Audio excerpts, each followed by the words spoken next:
శ్రీ గురుభ్యో నమః. వాగర్థోవివ సంవృద్ధో వాగర్థో ప్రతిపత్తయే జగతో పితరో వందే పార్వతీ పరమేశ్వరౌ. యా దేవీ సర్వభూతేషు మాతృరూపేణ సంస్థిత నమస్తస్యై నమస్తస్యై నమస్తస్యై నమో నమః.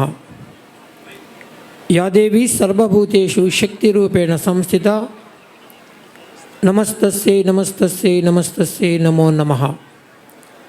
యా దేవీ సర్వభూతేషు బుద్ధిరూపేణ సంస్థిత నమస్తస్యై నమస్తస్యై నమస్తస్యై నమో నమః. దత్తాత్రేయ మహాదేవో దత్తాత్రేయ మహాగురు దత్తాత్రేయాది వైకుంఠం నారాయణమహం భజే. మనోజవం మారుతతుల్యవేగం జితేంద్రియం బుద్ధిమతాం వరిష్టం వాతాత్మజం వానరయూధముఖ్యం శ్రీరామదూతం శిరసా నమామి. శృతిస్మృతిపురాణానామాలయం కరుణాలయం నమామి భగవత్పాదం శంకరం లోకశంకరం. శంకరం శంకరాచార్యం కేశవం బాదరాయణం సూత్రభాష్యకృతం వందే భగవంత పునః పునః. హంపి క్షేత్రాధిపతి అయినటువంటి విరూపాక్ష స్వామివారికి, అమ్మవారు పంపాదేవి, అమ్మవారు భువనేశ్వరిదేవి, త్రిమూర్తి అవతార స్వరూపమైనటువంటి దత్తాత్రేయ స్వామివారితో పాటు ఎవరి చాలీసా పారాయణం ఇక్కడ మనం నిర్వహించుకున్నామో ఆ యొక్క పవనసుత హనుమాన్తో పాటు సనాతన ధర్మాన్ని కలియుగంలో పునఃప్రతిష్టాపన చేసినటువంటి ఆది శంకరాచార్యుల వారితో పాటు సమస్త దేవీ దేవతల చరణాలకు శిరసాష్టాంగ నమస్కారాలు చేస్తూ ఈ యొక్క హనుమాన్ చాలీసా సామూహిక హనుమాన్ చాలీసా కార్యక్రమానికి విచ్చేసినటువంటి మంత్రాలయ పీఠాధిపతి స్వామివారికి నమస్కరిస్తూ ఈ యొక్క కార్యక్రమానికి విచ్చేసినటువంటి ముఖ్య అతిథులకు, కార్యకర్తలకు, భక్తులకు, పిల్లలకు, బాలబాలికలకు అందరికీ మా యొక్క నారాయణ స్మరణపూర్వక ఆశీర్వచనాలు.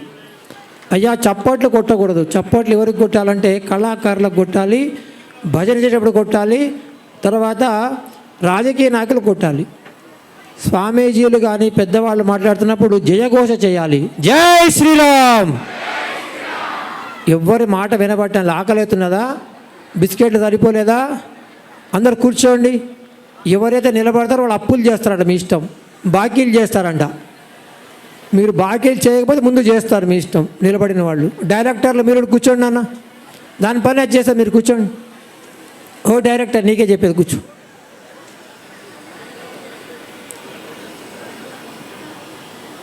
హనుమాన్ చాలీసా చదువుతున్నాం, పారాయణం చేస్తున్నాం. కానీ ఎంతమందికి మీ లోపల ఈ పారాయణం చేస్తున్నప్పటి నుంచి మొదలుపెట్టినప్పుడు ఇప్పటి వరకు మీరేమైనా మార్పులు గమనించారా? ఈ మానస్థితి కావచ్చు, మానసిక స్థితి కావచ్చు, ఏకాగ్రత కావచ్చు, జ్ఞాపక శక్తి కావచ్చు, లేదా శారీరక క్షమత కావచ్చు. మనం ఏది చేసినా దాని తర్వాత వచ్చే ఫలితాన్ని లేదా దాన్ని వచ్చేటటువంటి ఇబ్బంది కానీ మనం గమనించాలి. దాని ద్వారా మనకి ముందుకు చేయాలనిపిస్తుంది, లేకపోతే మనం ముందుకు వెళ్ళాం. ఎక్కడేసిన గొంగళి అక్కడే ఉందనుకోండి, లాభం ఏమిటి? ఇక హనుమంతుడి యొక్క శక్తి ఏమిటి? ఇప్పుడు దాకా స్వామీజీ అద్భుతంగా చెప్పారు, శ్యామ్జీ చెప్పారు, గంగాధర్ శాస్త్రి గారు చెప్పారు. ఆ వాటి విషయాలు నేను వెళ్ళాం. రామరావణ యుద్ధంలో నాన్న మీకేరా చెప్పింది, డైరెక్టర్లు కూర్చోండి అని చెప్పానా? బాకీలు చేస్తారా మీరు? తర్వాత కూడా కూర్చుంటే మీ ముఖాలు కనబడతాయి, నిలబడితే మీ కాళ్ళు కనబడతాయి. ఏం చూడాలి నేను?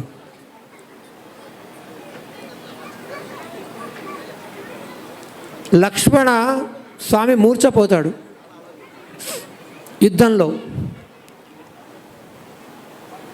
ఆ సమయంలో వానర శరీరంలో గొప్ప super super super speciality doctor ఎవరంటే,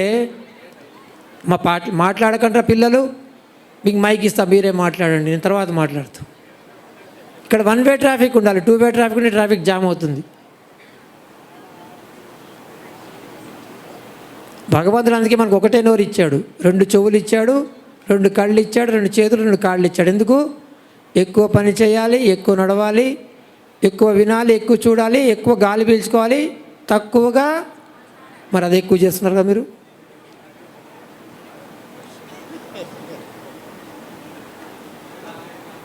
ఆ జాంబవంతుడు చూసి, రామా నాకు ఏమిటో తెలియటం లేదు, ఏం చేయాలో తెలియటం లేదు, లక్ష్మణస్వామికి ఏం జరిగిందో అని చేతులు ఎత్తేస్తాడు. అప్పుడే శరణు పొందినటువంటి విభీషణుడు వస్తాడు. రామా, రాజవైద్యుడు ఉన్నాడు రావణాసుడి యొక్క కొలువులో, చాలా గొప్ప వైద్యుడు. ఎందుకంటే రావణాసురుడు సామాన్య వ్యక్తి కాదండి, రావణ బ్రహ్మ. ఎన్ని మొత్తం ముల్లోకాలని జయించి వచ్చినటువంటి శక్తులు ఆయన దగ్గర ఉన్నాయి. మరి అటువంటి ఆయన దగ్గర మామూలు డాక్టర్ ఉంటాడా? ఆయన పేరు సుషేనుడు. నా పిల్లలు మాట్లాడకడరా వెనక 5 నిమిషాలు ఎక్కువ నేను తీసుకోను, నేను ఆశీర్వాదం చేస్తున్నా అంతేగాని ఉపన్యాసానికి రాలేదు ఇక్కడికి. అప్పుడు విభీషణుడు చెప్తాడు కదా, రామా ఆ సుషేనుడి కనుక పిలుచుకొచ్చినట్టయితే, తీసుకొని వచ్చినట్టయితే చికిత్స చేస్తాడంటాడు. అందరికి అనుమానం, వాళ్ళ మీదకి మన దండయాత్రకు వచ్చాం, వాళ్ళలో ఉన్నటువంటి వైద్యుడు మనకొచ్చి వైద్యం చేస్తాడా? మన శత్రువులు మనకి ఎవరైనా సహాయం చేస్తారా? చెయ్యరు. కానీ రాముల వారికి విశ్వాసం. మరి ఇది విన్నా ఏం చేయాలి? ఎవరు తీసుకురావాలి? వెళ్ళి పక్కనే ఉన్నాడు మన హనుమ. రామకార్యంలో మొట్టమొదటి వ్యక్తి, రెండవది ఆజ్ఞ లేకుండా అది చెయ్యడు హనుమ. వచ్చి, స్వామి ప్రభు మీరు ఆజ్ఞాపించండి, నేను వెళ్ళి తీసుకొని వస్తానంటాడు. రాముల వారికి కావాల్సింది అదే కదా. హనుమకు ఆశీర్వాదం చేస్తారు. హనుమ వెళ్ళారు, ఆ సుషేనుడు తీసుకొని వచ్చాడు. వచ్చిన తర్వాత చూపిస్తారు లక్ష్మణస్వామిని. ఆయన సుషేనుడు అంటాడు కదా, మీరు మా శత్రువులు, మీరు మా మీద దండయాత్ర చేయడానికి వచ్చారు కాబట్టి మీకు నేను సహాయం చేసినట్టయితే నేను రాజద్రోహిని అవుతానంటాడు. అంతే కదా, మామూలుగా చూసినట్టయితే మీరు పోయి మీ ఇంట్లో పక్కన ఇంట్లో మీ శత్రువులు ఉంటారు, వాళ్ళకి మీరు సహాయం చేస్తే మీరేమవుతారు? మీ ఇంటికి ద్రోహం చేసిన వాళ్ళే కదా. ఇది లౌకికంగా మనము తెలుసుకుంటున్న విషయం. అదే అంటాడు సుషేనుడు, నేను మీకు వైద్యం చేయను అంటాడు. అప్పుడు హనుమ నవవ్యాకరణ పండితుడు. త్రేతాయుగంలో ఆయనంత గొప్ప డిగ్రీలు ఉన్నటువంటి వ్యక్తి ఎవ్వరూ లేరు. ఎన్ని డిగ్రీలు అంటే ఆయనకి చెప్పక్కర్లేదు, ఒకటే చాలు, నవవ్యాకరణ పండితుడు. 9 వ్యాకరణాలు చదువుకున్నటువంటిది. ఎట్లా చదువుకున్నాడైనా ఊరికే కాదు, కష్టపడి సూర్యుడు చుట్టూ తిరుగుతూ చదువుకున్నాడు. అప్పుడు హనుమ వైద్యుడి యొక్క ధర్మాలు బోధ చేస్తాడు. ఏమిటి వైద్యుడి ధర్మం? రాజు ధర్మం ఏమిటి? ఎవరైనా సరే శరణు అని వస్తే శరణుని ఇవ్వడము రాజధర్మం. అదే జరిగింది విభీషణుడి విషయంలో. ఎంత గొప్పగా వైద్యుడి యొక్క ధర్మాలు బోధ చేస్తాడంటే, మొట్టమొదట మన ముందరున్నటువంటి ఇబ్బంది పడుతున్నటువంటి వ్యక్తి, ఆయనకి చికిత్స చేయడమే మొట్టమొదటి ధర్మము. ఆ తర్వాత పంచనామా కానీ ఇంకోటి కానీ అని అనేక విషయాలు బోధ చేసిన తర్వాత అప్పుడు చెప్తాడు సుషేనుడు, జ్ఞానోదయమయ్యి సంజీవేదిని పర్వతం మీద ఆ మూలికలు తెమ్మంటాడు. ఆ తర్వాత ఏమైందో మనకు తెలుసు. అదే త్రేతాయుగం అయిపోయింది, ద్వాపరం అయిపోయింది, కలియుగంలో కూడా ఇప్పుడు సుప్రీంకోర్టు ఏదైతే మనకి ఉన్నత న్యాయాలయమో వాళ్ళు నిర్ణయం చేశారు, రోడ్డు మీద యాక్సిడెంట్ జరిగితే ఏం చేయాలి? మొట్టమొదట ఆ వ్యక్తిని చికిత్సకు పంపించాలి, ఆ తర్వాత మీ పంచనామా ఎఫ్ఐఆర్ అని చెప్పి చూసారా. అంటే త్రేతాయుగంలో హనుమ చెప్పినటువంటి విషయము ఈరోజు కూడా మనకి ఆచరణ యోగ్యమైందా లేదా అని ఒక్కసారి ఆలోచించండి. ఇది గొప్ప హనుమంది. అయ్యా చప్పట్లు కొట్టద్దు. జై శ్రీరామ్, జై హనుమా, రామ లక్ష్మణ జానకి. అది హనుమ శక్తి. ఇంకా పిల్లల లోపల ఇందాక చెప్పారు, ఆత్మహత్య, డిప్రెషన్లో పోయి పిచ్చోళ్ళు అయిపోయినవి, ఇంట్లోంచి వెళ్ళిపోయి, ఇవన్నీ కూడా ఇప్పుడు భాషలో ఫ్రస్ట్రేషన్, డిప్రెషన్ రకరకాలుగా చెప్తుంటారే, ఆంగ్ల భాషలో అవన్నీ దూరం అవుతాయంట. హనుమాన్ చాలీసాలో స్పష్టంగా చెప్పారు మనకి. హనుమాన్ చాలీసా కేవలము పారాయణం కాదు, దాంట్లో ఫలితాన్ని కూడా చెప్పారు. ఏమన్నారు? భూత పిశాచ నికట నహి ఆవై. ఇవే భూత పిశాచాలు అంటే మన దగ్గర కూడా రావంట. అంత శక్తి ఉన్నది హనుమాన్ చాలీసా పారాయణం వల్ల. కృష్ణ పరమాత్మ గురించి చెప్తూ వచ్చారు గంగా శాస్త్రి గారు. వారు చెప్పమంటే రోజంతా చెప్తారు కావాలంటే. ఏదైతే కృష్ణ పరమాత్మ చెప్పారో, కర్మణ్యవాధికారస్యే మా ఫలేషు అంటే అర్థం ఏమిటి? కర్మ చేయండి, దాని ఫలితాన్ని ఆశించవద్దు. కృష్ణ పరమాత్మ చెప్పడం కాదు, ఆచరణ చేసి చూపించాడు ఆయన. ఎట్లాగా? మొట్టమొదట వాళ్ళ మేనమామ ఎవరు? అబ్బా బాగుంది మీకు. మేనమామని సంహారం చేశాడు. కంసుడు రాజు కదా, ఒక రాజ్యం మీద ఆధిపత్యం సంపాదించిన తర్వాత ఆ రాజ్యం ఎవరికి రావాలి? గెలిచిన వాళ్ళకి రావాలా, ఓడిపోయిన వాళ్ళకి ఉండాలా? ఎవరికి? మరి తీసుకున్నాడు ఆ కృష్ణ పరమాత్మ. మరి ఏం చేశాడు?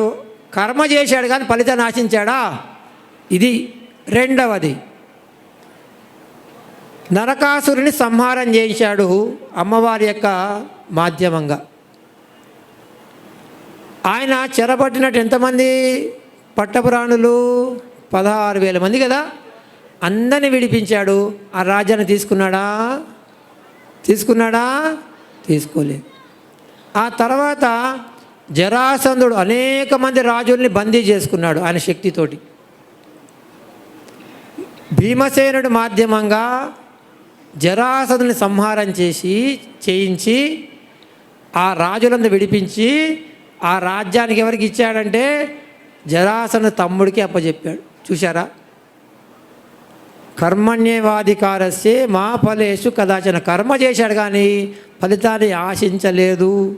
తర్వాత మహాభారత యుద్ధానికి ముహూర్తం కుదిరింది. కుదరగానే పాండవుల నుంచి అర్జునుడు, కౌరవుల నుంచి ఎవరు?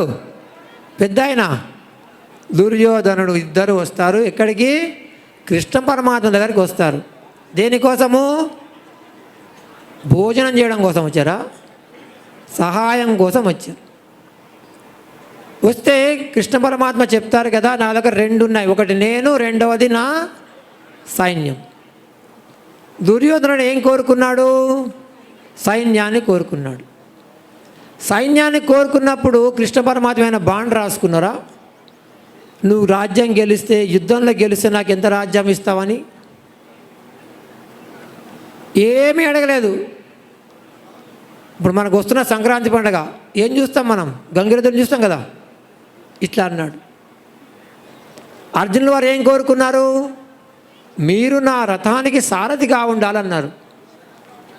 కృష్ణ పరమాత్మ నేను పరమాత్మని, నువ్వు గుర్రాబండి నడపమంటావా అన్నాడా?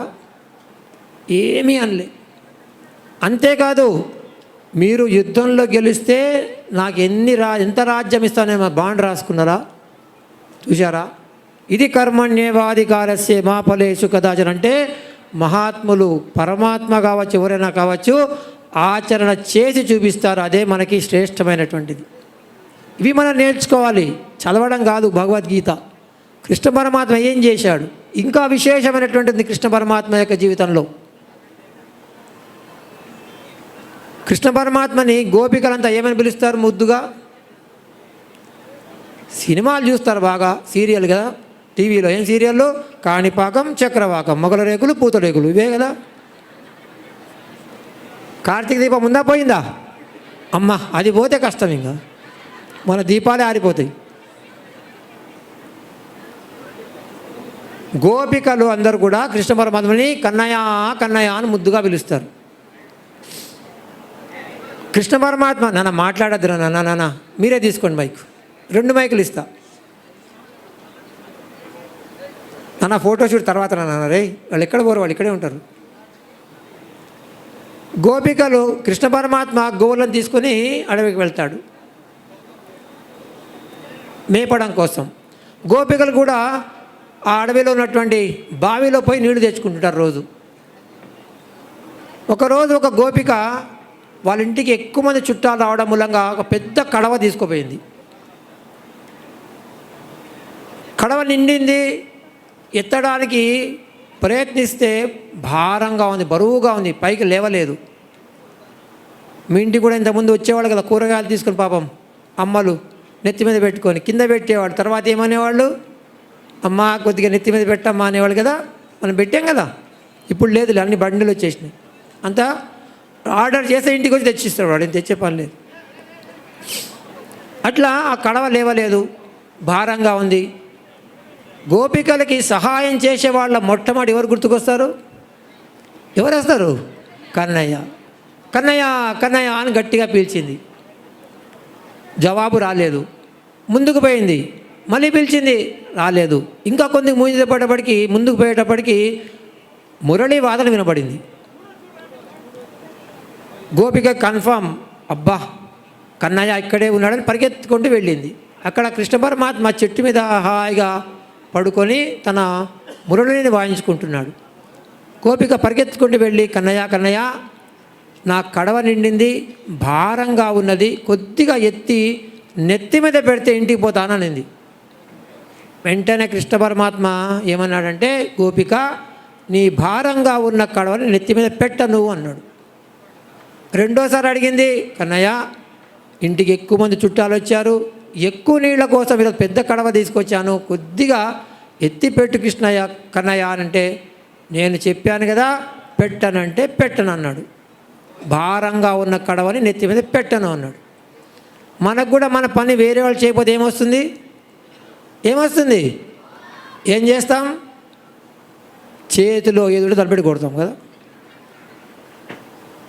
అట్లనే పాపం కొట్టలేదు కానీ కసురుకుంది. అవునులే, నాకెందుకు సహాయం చేస్తావు నువ్వు, రాధకైతే సహాయం చేస్తావని కసురుకున్నది, వెళ్ళిపోయింది కోపంగా. వేరే వాళ్ళ సహాయంతో ఆ గోపిక ఆ భారంగా ఉన్న కడవ నెత్తి మీద పెట్టుకుని ఇంటికి వెళ్ళింది. ఇంకేముంది, 4 అడుగులు వేస్తే ఇంట్లోకి వెళ్ళాలి. కృష్ణ పరమాత్మ వచ్చి అక్కడ నిలబడి ఉన్నారు. గోపికకు భయం వేసింది. అరే అక్కడ కసురుకొని వచ్చాను, ఇక్కడ ఏమి గేలి చేయడానికి వచ్చాడని చెప్పి ఒక 2 అడుగులు వెనకకి వేసింది గోపిక. వెంటనే కృష్ణ పరమాత్మ 2 అడుగులు ముందుకు వేసి ఆ భారంగా ఉన్న కడవని దింపడానికి 2 చేతులు పైకి ఎత్తాడు.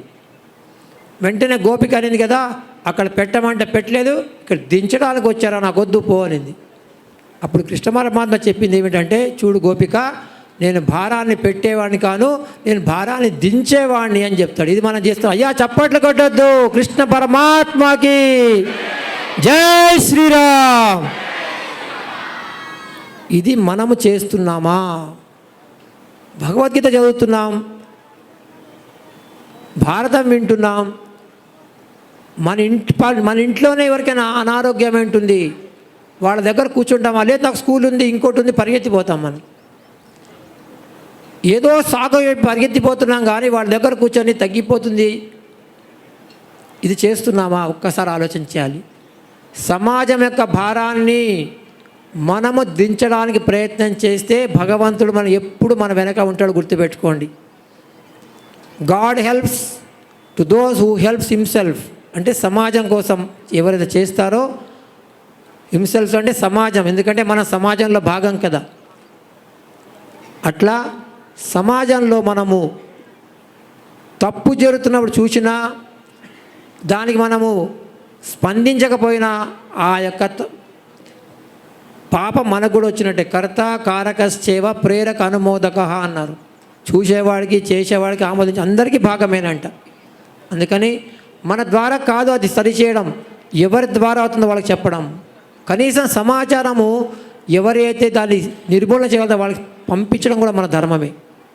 అట్లా ఒక వేలు సమాజం వైపు చూపించే ముందు ఎన్ని వేలు మన వైపు చూస్తున్నాయని చూసుకోవాలి. అదే హనుమ చేసినటువంటి విషయం. ఏది కూడా ఆశించలేదు హనుమ. చివరికి పట్టాభిషేకం అప్పుడు కూడా మూలకు పోయి కూర్చుని, మన ఇక్కడ ఫోటోల కోసం ముందు కూర్చుంటాం, కానీ హనుమ అక్కడ ఒక మూలకు కూర్చున్నాడు. చివరికి అన్ని బహుమతులు ఇచ్చిన తర్వాత హనుమకి ఇవ్వకపోవడంతో అందరికి ఇస్తున్న రాములు వారు. అమ్మ అడిగిందంట సీతమ్మ, అమ్మ స్వామి హనుమకి ఇంత చేశాడు కదా, మరి ఇవ్వచ్చు కదా అన్నారంట. హనుమ సీతమ్మ రాములు వారు ఏమన్నారు అమ్మతోటి, అమ్మ నా దగ్గర హనుమకి ఇవ్వడానికి ఏమీ లేదన్నాడు. చూశారా? అప్పుడు రాములు వారు అన్నారు, నువ్వేదన్నా ఇవ్వకూడదా అన్నారంట. అమ్మ మంచి ముత్యాల హారం తీసి ఇచ్చిందంట హనుమకి పిలిచి. రమ్మన్నది అమ్మ ఇట్లనే మైక్లో అనౌన్స్ చేసిందంట రమ్మని. మెల్లగా వచ్చాడు హనుమ. వస్తే ముత్యాల హారం ఇచ్చిందంట. ఇస్తే ఏం చేశాడు ఆయన, ఒక్కొక్క పూసను కొరికాడు, కింద పడేస్తున్నాడు. మీరు కూడా మీ పిల్లలకి మంచి పెన్ ఇచ్చారనుకోండి, తీసి కింద పడేస్తే ఏం చేస్తారు? పోలీస్ కంప్లైంట్ ఇస్తారు, కొడితే మళ్ళీ మీ మీద కేసు అవుతుంది కదా. ఏమీ నీకు పిచ్చి పట్టిందా, కోతి బుద్ధులు పోనించుకోలేదు, ఇట్లా పడేస్తావా అని అడిగిందా. మంచి ముత్యాల హారాన్ని కొరుకుతావా పడేస్తావా అంటే అన్నాడు హనుమ, దేంట్లో అయితే నా రాములు వారు కనబడరో అది నాకు వద్దు అని అంట. అందుకని మీకు చెప్తున్నా, ఫోటోగ్రాఫర్లకి మీ గుండెలో దాచుకోండి, కానీ మీ యొక్క ఫోటోల కెమెరాల్లో కాదు. పోతే ఇప్పుడు వైరస్ వస్తే మొత్తం పోతుంది అది. అట్లా హనుమ నిస్వార్థంగా అహంకారం లేకుండా ఏదైతే కార్యాన్ని చేశాడో అందుకని చిరంజీవి. మనం కూడా హనుమ చేసిన కార్యాల్లో చాలా ఉన్నాయి. అష్టసిద్ధి నది ఎట్లొచ్చినాయి ఆయనకి, ఆచరణ చేశాడు కాబట్టి అష్టసిద్ధులు వచ్చినాయి.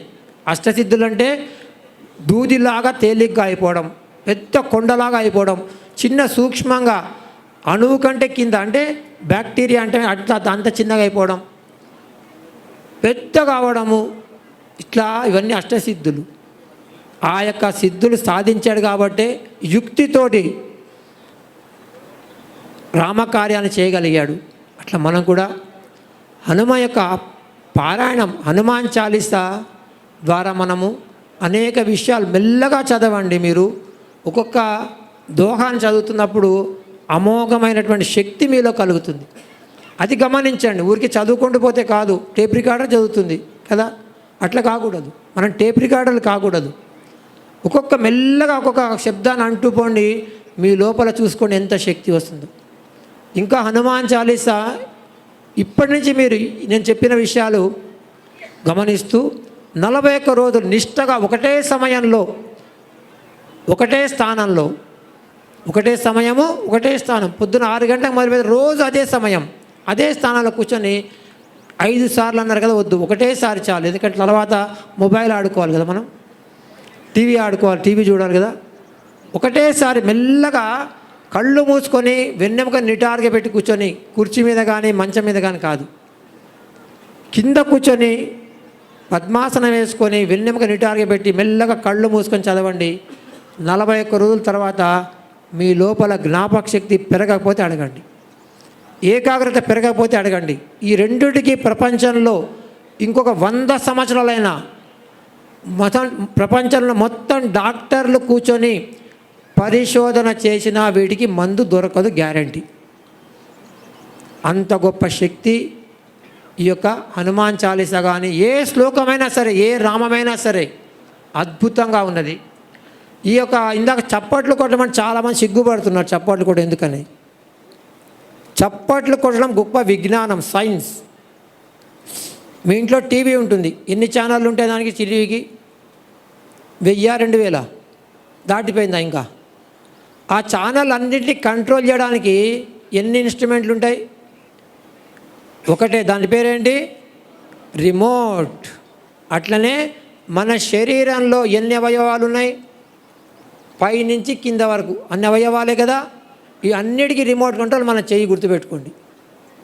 ఇక్కడ సైనస్ పాయింట్స్ ఉంటాయి, ఇక్కడ చెవులకి, ఇక్కడ కళ్ళకి, మధ్యలో పొట్ట, కింద జెనెటిక్ ఆర్గన్స్, మధ్యలో పొట్ట. ఇట్లా ఎడమ పక్కన మనకేముంటుంది? శరీరం ఎడమ పక్కన ఏముంటుంది? ఇక్కడ గుండె, కుడి పక్కన కాలేయం. ఇట్లా మన చేరులో కూడా అవే ఉంటాయి. దీన్ని ఆక్యుప్రెషర్ థెరపీ అని గొప్ప చికిత్సా పద్ధతి మనకి. ఎప్పుడైతే మీరు చప్పట్లు కొడతారో ఆ అవయవాలన్నీ కూడా చురుకుగా పనిచేస్తాయి. అందుకనే రోజు ఒక 5 నిమిషాల సేపు ఇంట్లో నామస్మరణ చేస్తూ చప్పట్లు కొట్టండి. ఏమీ లేదు, ఉత్త చప్పట్లు కొట్టండి. నామస్మరణ ఎందుకు? దేవాలయంలో మీరు వెళ్ళినప్పుడు తీర్థం ఇస్తారు మీకు. దాన్ని ఏం చేస్తారు? మీరు అట్లనే తాగుతారా? కళ్ళకు అదుకుని తాగుతారు. ఎందుకు? అదే సమయంలో మీకు నీళ్ళు ఇచ్చారు, ఇప్పుడు ప్యాకెట్ నీళ్ళు ఏం చేశారు? తుంచారు, అట్లనే తాగారు. మరి ఎందుకు కళ్ళకు అదుకోలేదు? నీళ్ళకి తరంగాల్ని తీసుకునే శక్తి ఉంటుందని చెప్పి జపాన్ వ్యక్తి ప్రూవ్ చేశాడు. వాటర్ విల్ టేక్ వైబ్రేషన్స్ అంటాడు. ఆయన 2 సీసాల్లో నీళ్లు తీసుకున్నాడు, 2 గదుల్లో పెట్టాడు. మొదటి గదికి వెళ్ళి మంచి మాటలు చెప్పాడు. ఏమేం చెప్పాలి మంచి మాటలు అంటే? నీళ్ళకి, నువ్వు చాలా గొప్పదానివి, వేడిని తగ్గిస్తావు, చల్లదనాన్ని ఇస్తావు, దాహాన్ని తీరుస్తావు, నువ్వు లేకుండా ఈ సృష్టిలో ఏ జీవి బతకలేదు. ఇంతే కదా మంచి మాటలు. 2వ గదికి వెళ్ళాడు, ఆ నీళ్ళని తిట్టాడు. ఏమన్నాడు? మన చెన్నైలో జరిగింది ఏమైంది, దుబాయ్లో జరిగినాయి ఏమైనాయి, అన్నీ కొట్టుకుపోయినాయి కదా, చెట్లను పాడేస్తావు, భూములు పాడు చేస్తావు, ఇట్లా నెగిటివ్ వర్డ్స్. మొదటి దానికి ఏమో పాజిటివ్ వర్డ్స్, నెగిటివ్ దానికి నెగిటివ్ వర్డ్స్. ఆ తర్వాత ఆ నీళ్ళ యొక్క మాలిక్యులర్ స్ట్రక్చర్ అంటారు ఇంగ్లీష్లో, గట్టి చేశాడు ఆ నీళ్ళని, సాలిడిఫికేషన్ అంటారు. దాని మాలిక్యులర్ స్ట్రక్చర్, కణాల యొక్క ఆకారాలు చూశాడు మైక్రోస్కోప్లో. ఏ నీళ్ళకైతే మంచి మాటలు చెప్పాడో ఆ నీళ్ళ యొక్క ఆకారాలు మాతృమూర్తులు ముగ్గులేస్తారు చూసారా, అంత ముద్దుగా వచ్చినాయి చూడండి.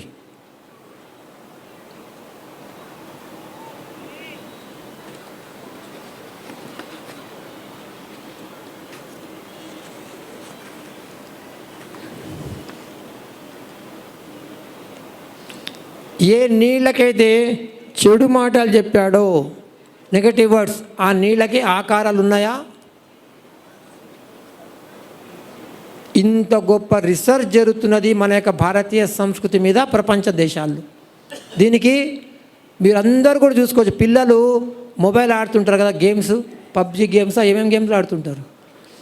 వాళ్ళకి చెప్పండి, ప్రతి ఒక్క విషయంలో పిల్లలకి జ్ఞానం ఇవ్వండి. ఈ శరీరంతో తెచ్చింది 2 మనం, ఒకటి జ్ఞానం, 2 సంస్కారాలు. జ్ఞానాన్ని ఇచ్చే యొక్క కార్యక్రమాలు చెప్పండి. దాని ద్వారా కూడా అద్భుతమైన జ్ఞానాన్ని మనం పిల్లలకి ఇవ్వచ్చు. హ్యాడో, HADO, ఈ యొక్క వెబ్సైట్ టైప్ చేయండి, దాంట్లో వస్తుంది, అద్భుతంగా వస్తాయి.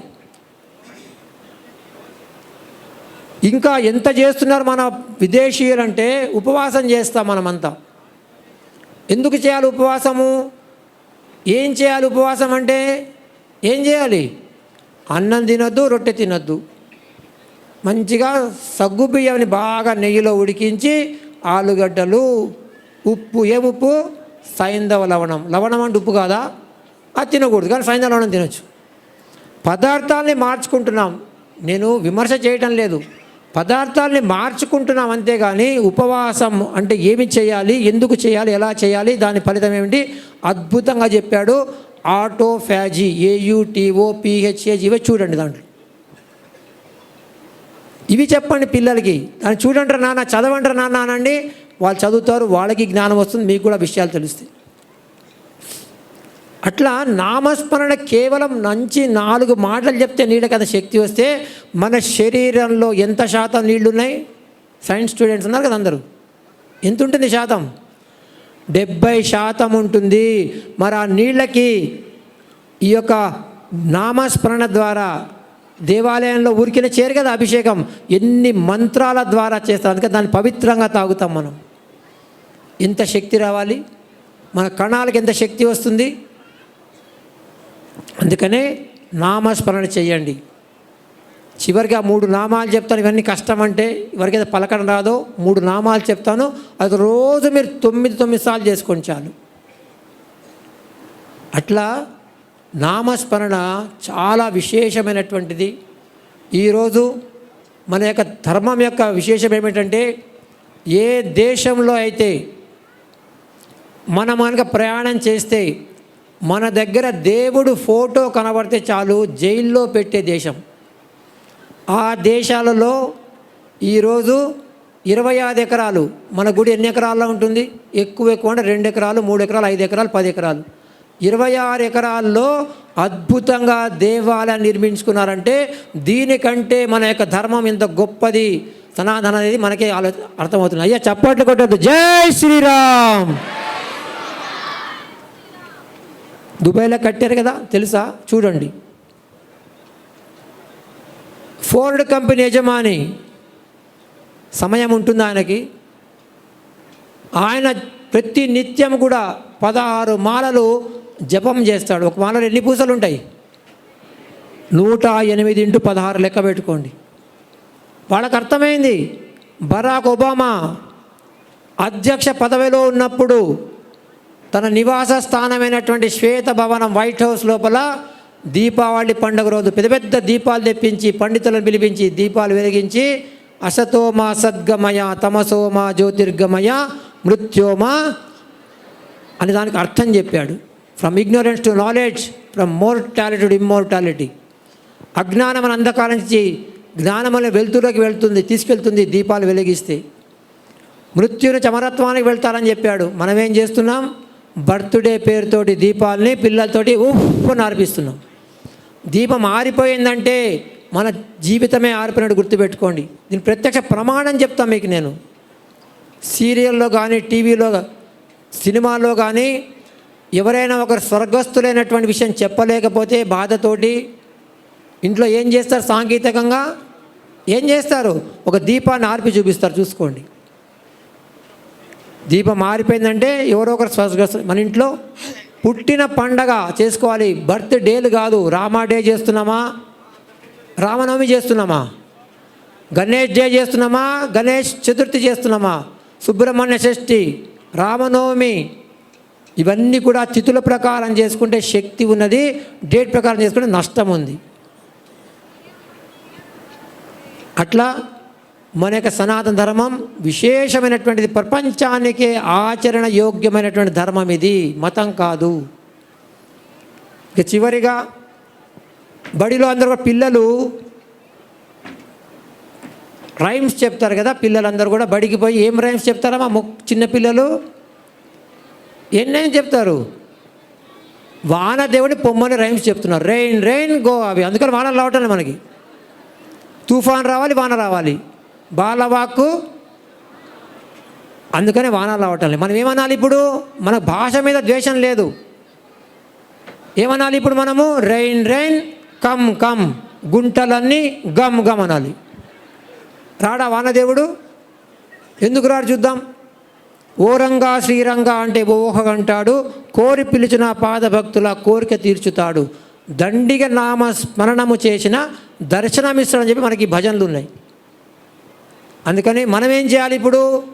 అది పాతదైంది, అది మాడదాం. అన్ని భాషల్లో కూడా వానదేవుడు రమ్మనే పాటలు ఉన్నాయి. మన పాట ఏమిటి తెలుగులో? మరి మాడుతున్నామా మనము? పాడండి. ఎందుకు పాడకూడదు? మార్కుల కోసం చదవకండి చెప్తున్నా నేను. మీరు కూలీ పని చేయడానికి చదవకండి. మీ చెయ్యి ఎప్పుడు కూడా సమాజానికి ఇట్లా ఉండాలి, ఇట్లా కాదు. Be a employer, not employee. మనం యజమాని కావాలి కానీ కూలీ పని చేసేవాడు కాకూడదు. ఈరోజు మన దరిద్రం ఏమిటంటే, మెకాలే చేసినటువంటి కుట్ర, ముందు బెంచ్లో ఎవరైతే గోల్డ్ మెడల్ తీసుకుంటారో వాళ్ళు వెనక బెంచ్లో ఫెయిల్ అయిన వాడి దగ్గర పోయి పని చేసుకుంటున్నాడు. ఇది కాకూడదు. మనం చదువుకున్నది జ్ఞానం, మార్కులు తక్కువ వచ్చినా సమస్య కాదు, జ్ఞానం ఉన్నదా ముఖ్యం. చాలా ఉన్నాయి ఉదాహరణలు అట్లాంటివి, సమయం లేదు ఇప్పుడు. అందుకని మనం ఏం చేయాలి ఇప్పుడు? మన సంస్కృతి మీద చిన్న ఒక పద్యం రాశాం, అది నేర్చుకుందాం. అందరు చెప్పండి, 1 1 1. ఇంతమందినా? పైకి లేవాలి, ఇది చూద్దాం. 1 1 1. God is 1. 2 2 2. Epics are 2. Epics అంటే తెలుసా? రామాయణం, మహాభారతం. 3 3 3. ఎవరు? ముగ్గురు. మూర్తిస్ ఆర్ 3. బ్రహ్మ, విష్ణు, మహేశ్వరులు. 4 4 4. Vedas are 4. 5, 5, 5. Pandavas are 5. 6, 6, 6. Shat chakras are 6. Chakras are 6. షట్చక్రాలు మూలాధారము, స్వాధిష్టానము, మణిపూర్ణము, అనాథము, విశుద్ధము, ఆజ్ఞాచక్రం. 7, 7, 7. ఋషీస్ ఆర్ 7. 8, 8, 8. దిక్పాలకాస్. ఎవరి దిక్పాలకులు? అష్టదిక్పాలకులు ఆర్ 8. 9, 9, 9. గ్రహాస్ ఆర్ 9. ఎవరి వీళ్ళు? నవగ్రహాలు. 10, 10, 10. అవతారాస్ ఆర్ 10. ఎవరి అవతారాలు? తెలుసా? ఎవల్యూషన్ ఇది. మొట్టమొదట భూమి కింద ఉండేటువంటి ప్రాణి ఏమిటి? భూమి కింద ఏముంటాయి? ఏముంటాయి భూమిని తవ్వుతే? నీళ్ళలో ఉండే ప్రాణి ఏమిటి? అదే అవతారం ఏది? మత్స్యావతారము. ఆ తర్వాత భూమి మీద, నేల మీద ఉండేటువంటి ప్రాణి ఏమిటి? తాబేలు, కూర్మావతారం. ఆ తర్వాత భూమి మీద ఉన్న బలిష్టమైనటువంటి ప్రాణి ఏమిటి? వరాహ అవతారం. ఆ తర్వాత సగం మనిషి, సగం జంతువు అవతారం ఏమిటి? నరసింహ అవతారం. ఆ తర్వాత చిన్న పిల్లవాడు ఎవరు? వామన అవతారం. ఆ తర్వాత తప్పు చేసే తలకాయ తీసే ఏ అవతారం అది? పరశురామ అవతారం. అట్లా కాదు, రామో విగ్రహవాన్ ధర్మ.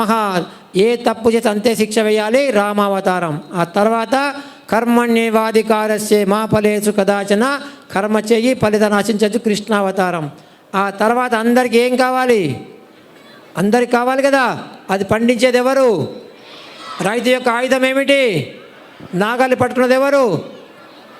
బలరాముడు. బలరామ అవతారం ఇప్పుడు కలిగి. చూసారా ఎంత ఎవల్యూషన్. మనది ఏది మూఢనమ్మకాలు కాదు, భారతీయ సంస్కృతి, ప్రపంచానికి ఆచరణ యోగ్యమైనటువంటి ధర్మము. దీన్ని మనము శ్రద్ధగా, భక్తిగా ఆచరణ చేయాలి.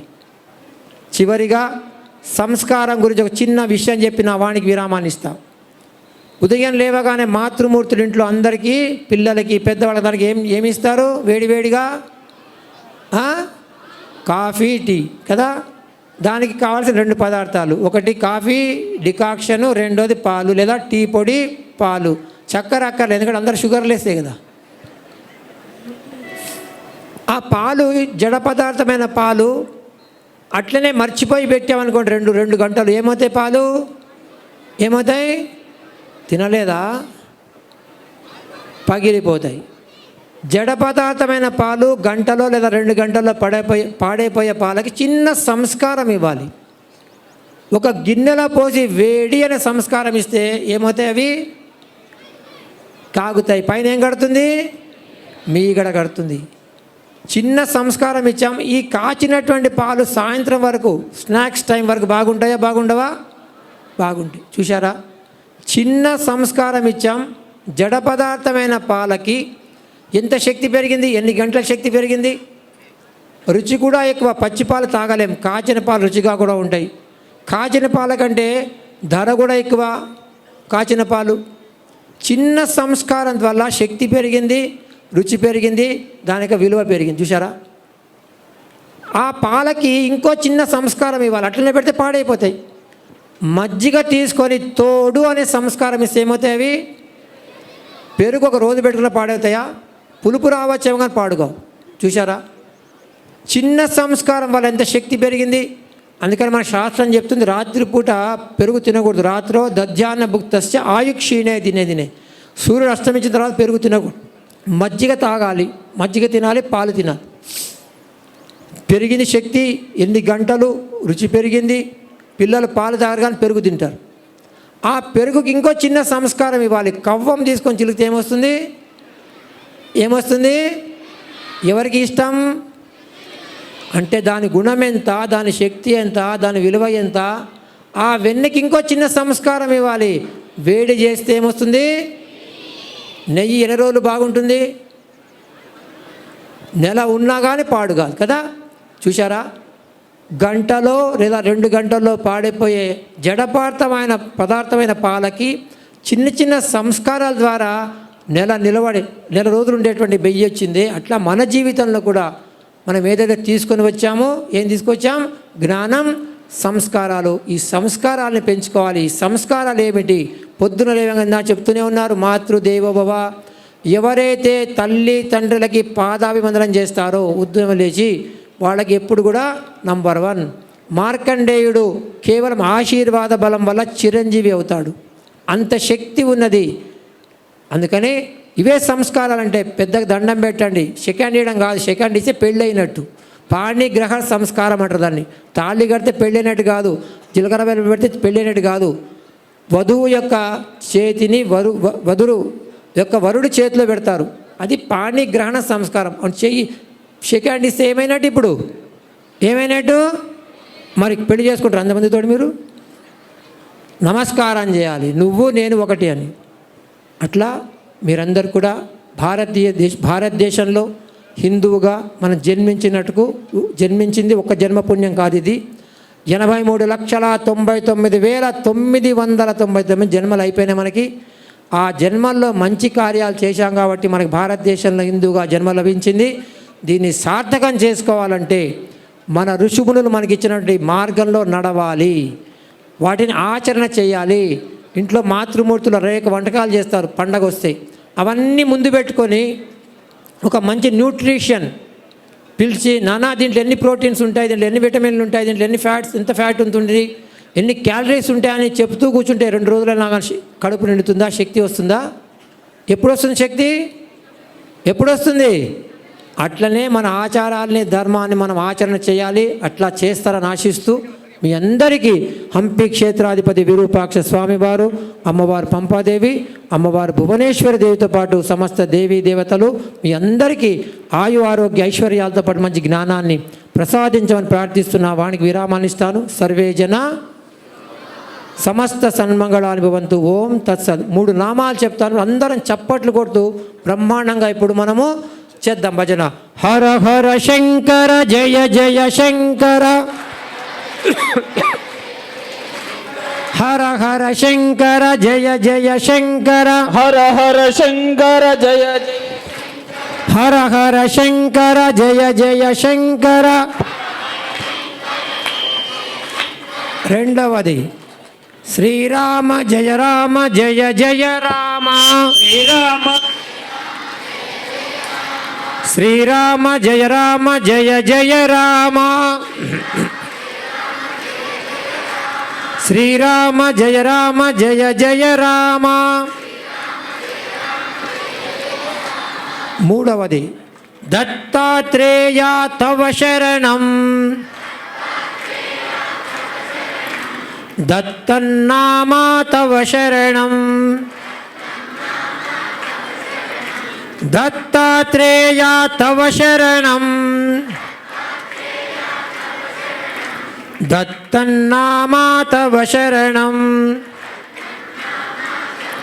దత్తాత్రేయ భగవాన్ కి, రాజా రామచంద్ర भगवान की, पवन सुत हनुमान की, भोला शंकर की जय. नहीं बोलने वालों की.